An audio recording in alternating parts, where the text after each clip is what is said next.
हरे कृष्णा। ओम नमः शिवाय।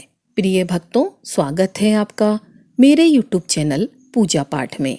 आज आप सभी पुण्य आत्मा भक्तगण आषाढ़ मास शुक्ल पक्ष की देवशयनी एकादशी व्रत कथा को सुनने के लिए एकत्रित हुए हैं।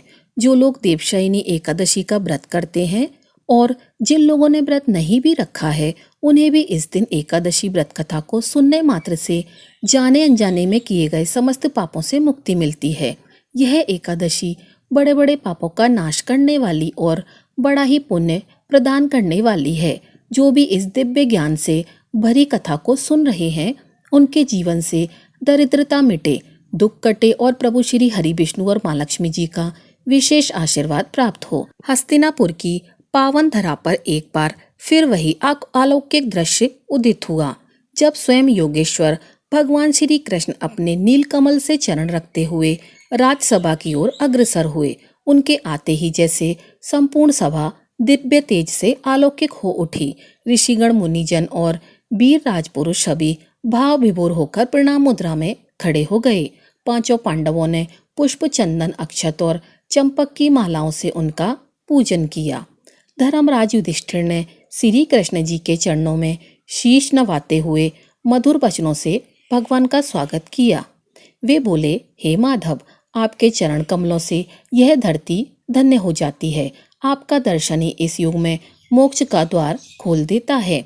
हे जनार्दन, हे सर्वज्ञ भगवान, कृपा करके हमें बताइए, आषाढ़ शुक्ल पक्ष की जो एकादशी है उसका नाम क्या है? उस व्रत को करने से कौन से फल की प्राप्ति होती है? इसकी कथा महिमा क्या है? भगवान श्री कृष्ण जी मंद मुस्कान के साथ बोले, हे धर्मराज, यह जो एकादशी तुम पूछते हो वह समस्त व्रतों में श्रेष्ठ पुण्य स्वरूप और महान फल देने वाली है। आषाढ़ शुक्ल पक्ष में आने वाली एकादशी को देवशयनी पद्म एकादशी के नाम से विख्यात है।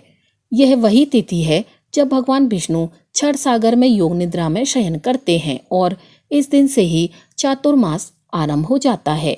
अब मैं तुम्हें वह पुण्य में कथा सुनाता हूँ जो प्राचीन काल में ब्रह्मा जी ने अपने पुत्र नारद जी से कही थी। इसे तुम प्रसन्नचित होकर ध्यान से सुनो। सतयुग में मानधाता नामक एक अत्यंत प्रतापी और धर्मपरायण चक्रवर्ती सम्राट राज्य करते थे। उनका शासन इतना व्यवस्थित था कि उनके राज्य में प्रजा सर्वदा सुखी, समृद्ध और संतुष्ट थी। हर ओर शांति और खुशहाली का वातावरण था और धर्म का पालन पूरी निष्ठा से किया जाता था। मानधाता अपनी प्रजा का पुत्रवत पालन करते थे और उनके कल्याण के लिए सदैव प्रयत्नशील रहते थे। किंतु समय का चक्र कब क्या मोड़ ले यह कोई नहीं जानता। नियति का खेल ऐसा रहा कि सम्राट मानधाता भी उस आने वाले भयंकर संकट से अनविज्ञ थे। उनके राज्य में अचानक और अप्रत्याशित रूप से 3 वर्षों तक वर्षा नहीं हुई, जिससे एक भीषण दुर्भिक्षी अकाल की स्थिति उत्पन्न हो गई। जल के अभाव में धरती सूखने लगी, फसलें नष्ट हो गईं और चारों ओर त्राही त्राही मच गई। जीवन यापन इतना कठिन हो गया कि प्रजा भूख और प्यास से व्याकुल हो गई। जब लोगों के प्राण संकट में आ गए तो स्वाभाविक रूप से उनकी रुचि धार्मिक कार्यों में कम होने लगी। यज्ञ, हवन, पिंडदान और कथाव्रत जैसे धर्म कर्म धीरे धीरे बंद होने लगे, क्योंकि लोगों की प्राथमिकता अपनी मूलभूत आवश्यकताओं को पूरा करना बन गई थी। प्रजा ने अपने राजा मानधाता के पास जाकर अपनी पीड़ा और वेदना व्यक्त की और उनसे इस भयंकर संकट से मुक्ति दिलाने की प्रार्थना की। राजा मानधाता अपनी प्रजा की दुर्दशा देखकर पहले से ही अत्यधिक दुखी थे। वे स्वयं भी यही चिंतन कर रहे थे कि आखिर मैंने ऐसा कौन सा पाप कर्म किया है जिसका दंड मुझे और मेरी प्रजा को इस प्रकार मिल रहा है। इस असहनीय कष्ट से मुक्ति पाने और कोई समाधान ढूंढने के उद्देश्य से राजा मानधाता अपनी सेना को साथ लेकर गहन वन की ओर चल दिए। वन में विचरण करते करते एक दिन वे अत्यंत शांत और दिव्य आश्रम में पहुंचे। यह आश्रम ब्रह्मा जी के मानस पुत्र परम ज्ञानी महर्षि अंगिरा का था। राजा मानधाता ने श्रद्धा पूर्वक महर्षि को साष्टांग प्रणाम किया। ऋषिवर ने उन्हें आशीर्वाद दिया और कुशल क्षेम पूछने के बाद वन में उनके आगमन का और अपने आश्रम तक पहुंचने का प्रयोजन जानना चाहा।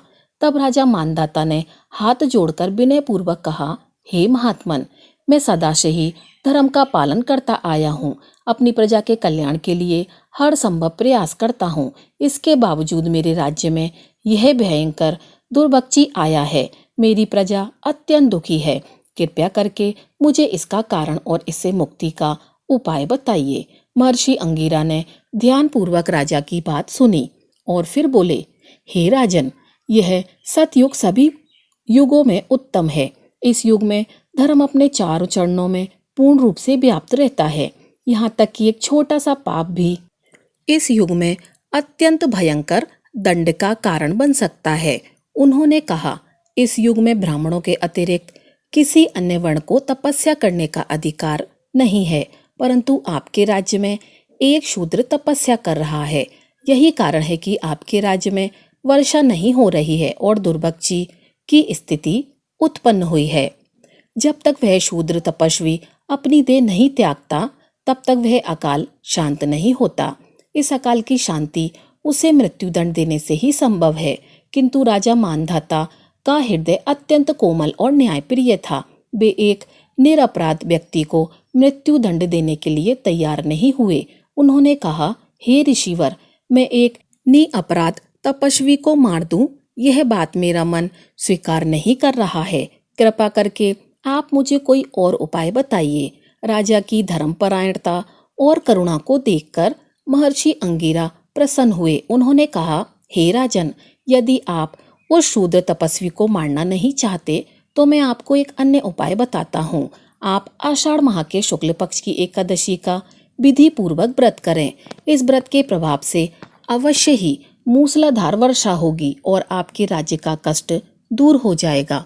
इस एकादशी को पद्म एकादशी भी कहते हैं। महर्षि के वचनों को सुनकर राजा मानधाता अत्यंत प्रसन्न हुए।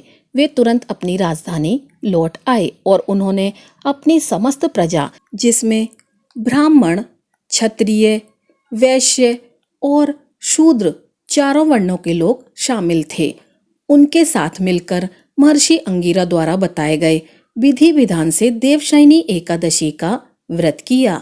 इस पवित्र व्रत के अद्भुत प्रभाव से कुछ ही समय में आकाश में घनघोर बादल छा गए। मूसलाधार बरसात होने लगी।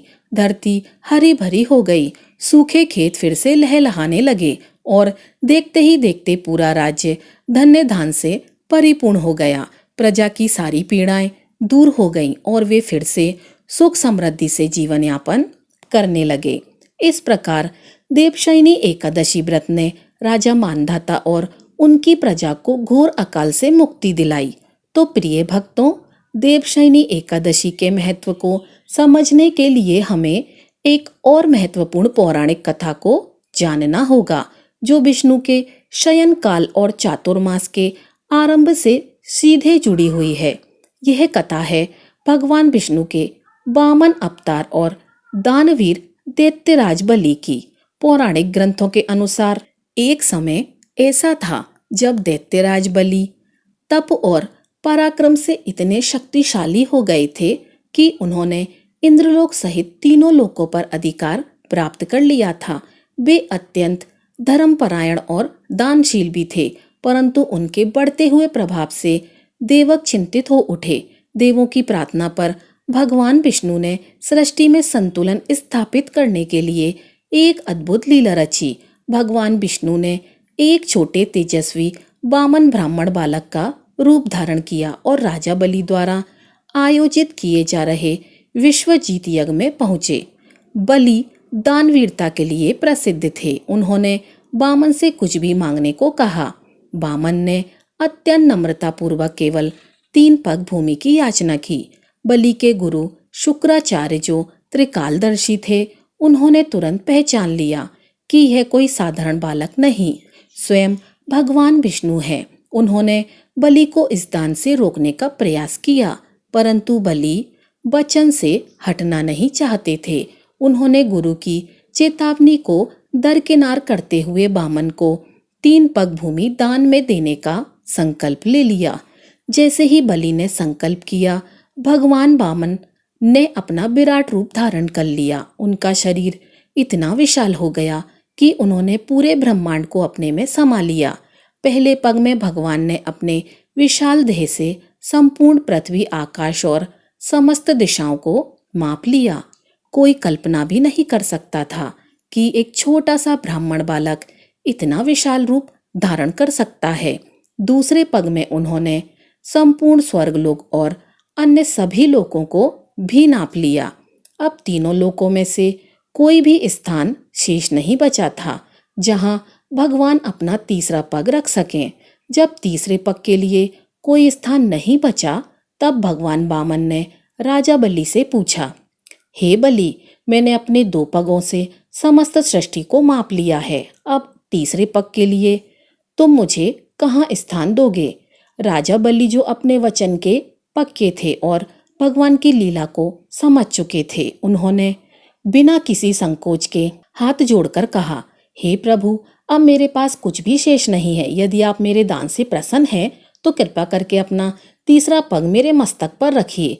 राजा बलि के इस अद्भुत भक्ति, त्याग और दानवीरता से भगवान अत्यंत प्रसन्न हुए। उन्होंने राजा बलि के मस्तक पर अपना तीसरा पग रखा और उन्हें पाताल लोक का अधिपति बना दिया। भगवान ने बलि से वर मांगने को कहा। बलि ने अपने मन की सबसे बड़ी इच्छा व्यक्त करते हुए कहा, हे भगवान, मैं चाहता हूं कि आप मेरे महल में नित्य निवास करें। मैं आपको क्षण भर के लिए भी अपने से दूर नहीं देखना चाहता हूं। भगवान श्री विष्णु बलि के इस असीम प्रेम और भक्ति से बंध गए और उन्होंने उसका यह वरदान स्वीकार कर लिया। वे बलि के महल में उनके द्वारपाल बनकर निवास करने लगे। जब भगवान श्री हरि विष्णु लंबे समय तक अपने लोक नहीं लौटे तो उनकी अर्धांगिनी देवी लक्ष्मी चिंतित हो उठी।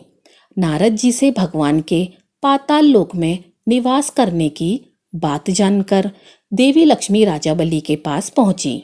उन्होंने राजा बलि को अपना भाई बनाया और उन्हें रक्षाबंधन के पवित्र धागे से बांधा। इस स्नेह के बदले में लक्ष्मी जी ने बलि से एक वचन मांगा कि भगवान विष्णु को उनके वचन से मुक्त कर दिया जाए। राजा बलि, जो स्वयं भगवान के परम भक्त थे, उन्होंने देवी लक्ष्मी के अनुरोध को सहर्ष ही स्वीकार कर लिया। तब भगवान विष्णु ने बलि को आशीर्वाद देते हुए कहा कि वे देवशयनी एकादशी से लेकर देवोत्थानी एकादशी तक 4 माह के लिए पाताल लोक में बलि के साथ निवास करेंगे। यह अवधि ही चातुर्मास कहलाती है। इस प्रकार देवशयनी एकादशी वह पवित्र दिन है जब भगवान विष्णु अपनी लीला के अनुसार योग निद्रा के लिए क्षीर सागर में शयन करते हैं और राजा बलि के वचन को निभाने के लिए पाताल लोक में निवास करते हैं। यह दोनों कथाएं देवशयनी एकादशी के महत्व को स्थापित करती हैं। एक ओर यह व्रत हमें भौतिक कष्टों से मुक्ति दिलाता है, तो दूसरी ओर यह भगवान की भक्ति के प्रति अगाध प्रेम और उनकी लीलाओं का स्मरण कराता है। चातुर्मास की यह अवधि आत्मा सुधार, तपस्या और भक्ति के गहन अनुभव का स्वर्णमय अवसर है। जब प्रकृति और आध्यात्मिक ऊर्जाएं हमें परमात्मा से जुड़ने के लिए विशेष रूप से प्रेरित करती हैं, तो प्रेम से बोलिए, लक्ष्मीपति श्री विष्णु भगवान की जय, तुलसी माता की जय। जय श्री हरि। प्रिय भक्तों, अब अंत में आइए श्रवण करते हैं तुलसी माता और एकादशी माता की कथा। प्राचीन समय की बात है। एक नगर में एक सुशर्मा नामक ब्राह्मण अपनी पत्नी के साथ रहा करता था। वह भगवान विष्णु और माता लक्ष्मी का परम भक्त था। वह भिक्षा मांगकर अपना जीवन गुजारता था और भगवान की पूजा में लगा रहता था। वह उतनी ही भिक्षा मांगता जिससे उसके और उसके परिवार का पेट भर सके। उस नगर का राजा बहुत धनवान और ब्राह्मणों का आदर करने वाला था।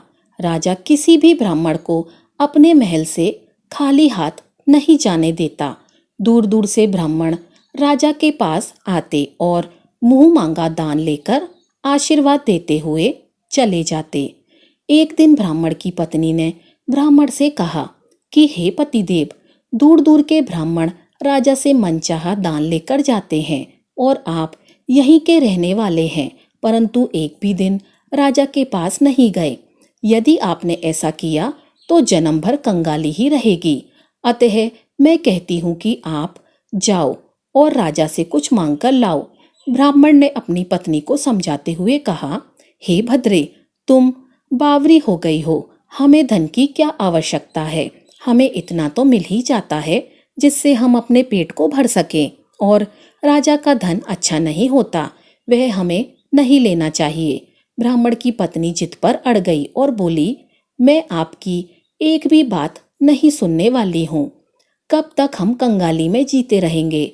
आप तो रोज माला लेकर बैठ जाते हो और अपने बच्चों को क्या खिलाएंगे और क्या पहनाएंगे? जब बच्चे दूसरे बच्चों को पहनते ओढ़ते और खाते पीते देखते हैं तो उनका मन भी ललचाता है। आज आप राजा के पास जाओ। राजा बहुत ही भला व्यक्ति है, वह हमें जरूर मुंह मांगा दान देगा। विवश होकर ब्राह्मण राजा के महल की ओर चल दिया, पर राजा उस समय महल में नहीं था। ब्राह्मण को वापस लौटना पड़ा। दूसरे दिन ब्राह्मण की पत्नी ने ब्राह्मण को फिर से महल भेजा, परंतु राजा फिर से महल में नहीं मिला। तीसरे दिन राजा महल में मिल गया और उसने ब्राह्मण का स्वागत किया और उसे आसन पर बिठाया तथा 2 दिन ना मिल पाने के लिए क्षमा मांगी। राजा ने कहा, हे ब्राह्मण देव, मैं आपकी क्या सेवा कर सकता हूँ? ब्राह्मण ने कहा, हे राजन, जो मैं मांगू वह आप दे सकेंगे? राजा ने कहा, हाँ कहिए, मैं आपकी क्या सेवा कर सकता हूँ? ब्राह्मण ने निवेदन किया, महाराज मैं कुछ और चाहता नहीं, बस आप मुझे अपने पसीने की कमाई से 4 पैसे दान में दे दीजिए। ब्राह्मण की बात सुनकर राजा चौंक गया और सोचने लगा, खजाने में बहुत सारा धन पड़ा है, पर मेरी मेहनत की 1 कौड़ी भी नहीं है। राजा ने ब्राह्मण से कहा, हे ब्राह्मण देव, आप मुझे 1 दिन का समय दें, मैं कल आपको आपका मुंह मांगा दान दे दूंगा। अब इधर ब्राह्मण को जब खाली हाथ देखा तो उसकी पत्नी बोली कि क्या हुआ, राजा ने कुछ नहीं दिया क्या? ब्राह्मण बोला, राजा ने कल देने के लिए कहा है। ब्राह्मण की पत्नी सोचने लगी, शायद उन्होंने बहुत सारा धन मांगा होगा और राजा को इसकी व्यवस्था करने में समय लग रहा होगा, इसीलिए कल बुला रहे हैं। अब दूसरी ओर राजा अपने राजसी कपड़े बदलकर फटे पुराने कपड़े पहने और मजदूर जैसा वेश बना लिया। जब राजा की पत्नी ने देखा और कारण पूछा तो राजा ने सब कुछ बताया। रानी बोली, मैं भी आपके साथ चलूंगी। राजा के हाँ कहने पर उस दान के धन में सम्मिलित होने के लिए रानी खुशी खुशी साड़ी पहनकर तैयार हो गईं। इस प्रकार राजा रानी मजदूरी की तलाश में शहर से बाहर निकल गए। लोहार के मोहल्ले में जाकर राजा ने आवाज लगाई, अरे भाई, क्या किसी को मजदूर चाहिए? आखिर में एक लोहार ने उन्हें बुला लिया, जो फल पर फाड़ चढ़ाने की तैयारी कर रहा था। उसने राजा से कहा, देखो, तुम्हें पहले खलाद ओढ़नी पड़ेगी और जब आग लग जाए उसके बाद घन पीटना होगा। फिर रानी की ओर देखकर कहा कि तुम्हें कुएं से पानी निकालकर हौदी भरनी पड़ेगी और कोयले वाले घर से कोयला लेकर भट्टी में डालना होगा। तुम दोनों को दिन भर में 2-2 आने मिलेंगे। अब काम पसंद हो तो बोलो, नहीं तो अपना रास्ता नापो। राजा रानी लोहार के बताए काम को करने लगे। राजा लोहा पीटने लगा, लेकिन उससे ठीक से काम नहीं हो पा रहा था। लोहार नाराज होकर राजा को ठीक से काम करने के लिए कहने लगा। राजा जैसे तैसे अपना काम करने लगा। रानी भी कुएं से पानी भरकर लाने लगी। रानी के हाथ में फफोले पड़ गए। किसी तरह बड़ी कठिनाई से उसने पानी का हौदा भरा। उसके बाद रानी कोयला लाकर भट्टी में डालने लगी। कोयला भरने से रानी के गोरे हाथ और कपड़े काले हो गए। भट्टी में आग आने पर लोहार ने फल भट्टी में से निकालकर हल पर लगाए और एक घन अपने हाथ में लेकर और एक घन राजा के हाथ में देकर कहा, देखो, बारी बारी से इस घन पर इस पर पटकना है और हाथ इधर उधर ना जाए। राजा जोर जोर से घन पटकने लगा, लेकिन उनका निशाना ठीक नहीं बैठता था। कभी घन फाल के नीचे गिरता तो कभी हल पर। मजदूर का ये हाल देखकर लोहारिन बड़बड़ाती हुई आई और लोहार से कहने लगी, तुमने कहाँ से नौसिखिया मजदूरों को काम पर लगाया है? इससे काम भी नहीं होता। ये काम बनाने की बजाय काम बिगाड़ रहा है। राजा रानी उन दोनों की फटकार सुनते सुनते अपना काम मन लगाकर करते रहे। घन पटकते पटकते राजा का शरीर पसीने से तर हो गया। जोर जोर से सांसें चलने लगी। रानी भी पानी भरते भरते, कोयला झोंकते झोंकते थककर चूर हो गई। दोनों ने पूरे दिन बहुत ही मेहनत की। लोहार ने रानी को 2-2 पैसे दिए, जिसे वह प्रशंसा के साथ लेकर महल में आ गए। आज उन्हें पता चला कि मेहनत की कमाई कैसी होती है। राजा ने 4 पैसे अलग रख दिए और अगले दिन ब्राह्मण को बुलाकर उसे दे दिए। ब्राह्मण राजा को आशीर्वाद देकर घर लौटा और ब्राह्मणी से कहा, लो, मैं राजा के यहाँ से दक्षिणा लेकर आया हूँ। ब्राह्मणी खुश होकर दौड़ी। ब्राह्मणी खुश होकर दौड़ी हुई आई, पर जब उसने 4 पैसे देखे तो वह ठिठक कर गई और फिर उसे दूर फेंक दिया। वह जल भुनकर ब्राह्मण से बोली, तुम जैसे दरिद्र राजा के पास जाकर कुछ भी ना मांग पाए, शर्म भी नहीं आती। ऐसा कहकर वह रूठकर चली गई और बहुत देर तक बड़बड़ाती रही।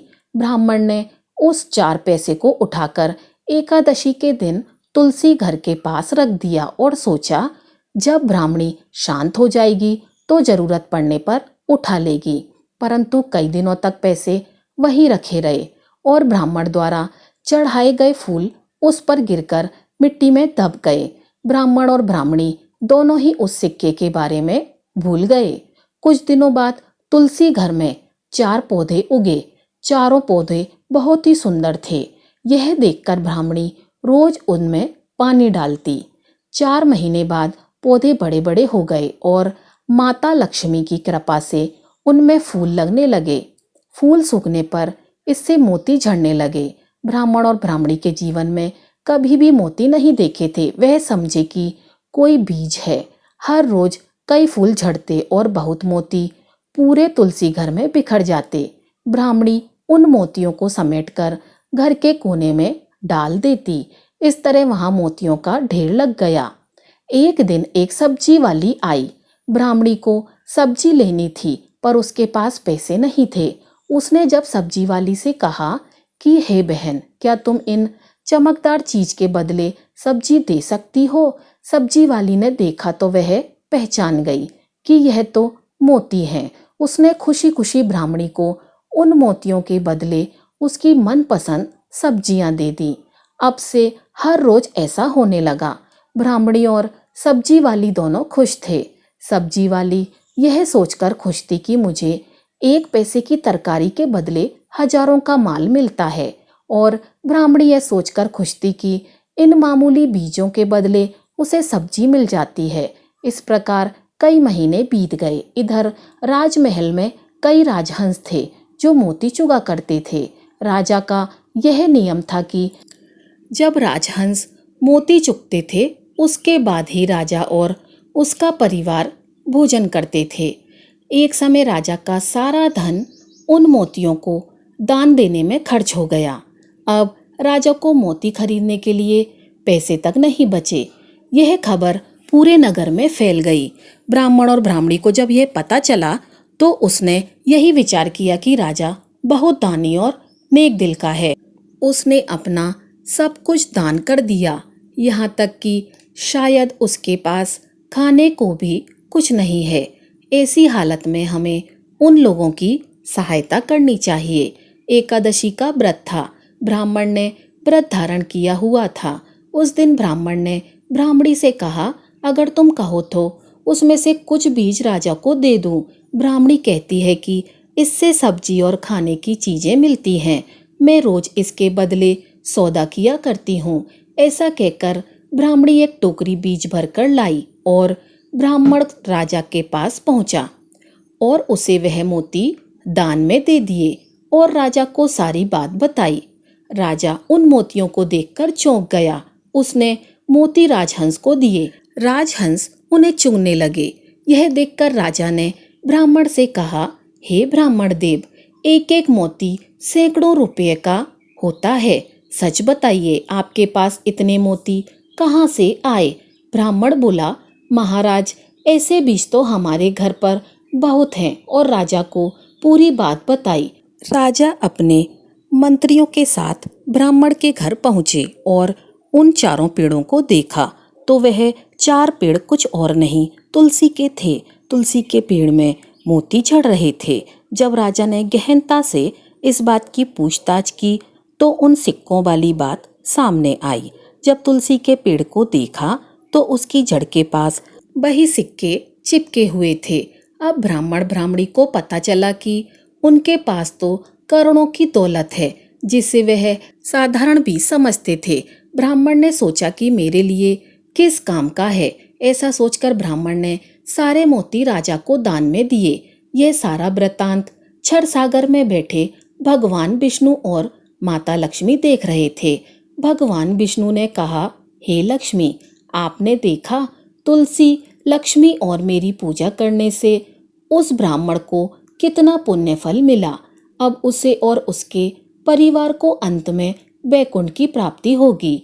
वह सभी पापों से मुक्त होकर धन्य धान से परिपूर्ण हो जाता है और सुखपूर्वक जीवन व्यतीत करता है। तो बोलिए, तुलसी मैया की जय हो। जय माता लक्ष्मी। प्रिय भक्तगणों, अब आप श्रवण करेंगे एकादशी के दिन सुनी जाने वाली एकादशी माता की कथा। यह कथा को सुने बना व्रत कथा अधूरी मानी जाती है, तो इसे पूरा अवश्य सुनिए। एक बार एक बूढ़ी माँ ने एकादशी का व्रत रखा। बड़ा ही भाव भक्ति से पूजा अर्चना की। उन्हें वृद्धावस्था में क्या बाधा थी, वह तो अपने पुत्र पौत्रों की सुख सुविधा के लिए व्रत किया करती थीं। वे दिन भर तो जरा कठोर मन करके अपनी प्यास को रोके रहीं और दिन में ब्राह्मणों को मिट्टी के पात्र में भर भर कर पानी और ऋतुफल दान में दिए। दोना भर भर के चीनी और दही वितरण किया। उन्हें गर्मी के कारण बहुत बेचैनी हो रही थी। इस कारण वे बहुत देर तक पानी में पड़ी रहीं, मुंह धोती रहीं। तब कहीं थोड़ा बहुत धैर्य बन पाया। धूप तो तेज पड़ ही रही थी, इस कारण मुंह सूख रहा था। बहुत बेचैनी हो रही थी। एक तो बुढ़ापा और दूसरा यह भयंकर गर्मी। वृद्धावस्था की स्थिति तो कुछ दूसरे ही प्रकार की होती है। जैसे तैसे रो धो करके दिन कट पाया। अब पहाड़ सी रात सामने थी। उसका कटना बड़ा ही कठिन दिखाई दे रहा था। खटिया पर पड़े पड़े शांति नहीं मिल रही थी। वे बार बार करवट बदल रही थीं। अनेक बार वे बाहर जाती और भीतर आती। उन्हें घर के अंदर शांति नहीं थी। वे खटिया पर पड़ी पड़ी एकादशी माता का स्मरण करती रहीं। वे कहती रहीं कि हे माता जी, आप मेरी लाज रखिएगा। आप ही मुझे शांति दे दीजिएगा, जिससे मैं यह व्रत कर सकूं और यह पहाड़ सी रात शांतिपूर्वक व्यतीत हो सके। प्यास के कारण बूढ़ी माँ की बेचैनी तो बढ़ती ही जा रही थी। उन्होंने धैर्य रखने का बहुत प्रयास किया, किंतु सहनशीलता की सीमा टूट गई और वे घबराकर एकदम चिल्ला उठी। बोली कि बचाओ बचाओ। अम्मा का चिल्लाना सुनकर परिवार भर के नर नारी, बच्चे और पड़ोसी एकत्रित होकर बूढ़ी अम्मा की खटिया के समीप पहुंच गए। सबने पूछा कि अम्मा, आपको क्या हुआ? आप क्यों चिल्ला रही हैं? आप इस वृद्धावस्था में यह कठिन व्रत क्यों कर रही हैं? अम्मा जी, शक्ति से ही भक्ति होती है। थोड़ी ही देर में वे फिर से बोली कि अरे, मेरे प्राण निकले ही जा रहे हैं। मेरी छाती पर ठंडे पानी का घड़ा रखो। अब नातियों ने दादी की छाती पर ठंडे पानी का पात्र रख दिया। तब उन्हें कहीं थोड़ा बहुत आराम मिला और थोड़ी देर के लिए उन्होंने अपनी आंखें बंद कर ली। अब एकादशी माता ने सोचा कि यह बूढ़ी अम्मा है तो बहुत कठोर, जरा जाकर उसकी परीक्षा लेनी चाहिए। वे आधी रात को मुर्गा बनकर टेरने लगी। मुर्गे की आवाज सुनकर दादी जल्दी से उठी और बाहर जाकर आसमान की ओर देखा। आसमान में कहीं उन्हें प्रातःकालीन तारा नजर नहीं आया। वे सोचने लगी, यह मुर्गा क्यों और कैसे बोल गया? उन्हें प्यास तो लगी रही थी। थोड़ा बहुत उनका मन भी विचलित हो रहा था। अंत में उन्होंने दृढ़ निश्चय लिया कि मैं अब व्रत को पूर्ण करके ही छोड़ूंगी, चाहे भले ही मेरे प्राण क्यों ना निकल जाएं। यह सोचकर फिर वे खटिया पर शिथिल होकर लेट गईं। थोड़ी देर में एकादशी माता ने उनकी फिर से परीक्षा लेनी चाहिए।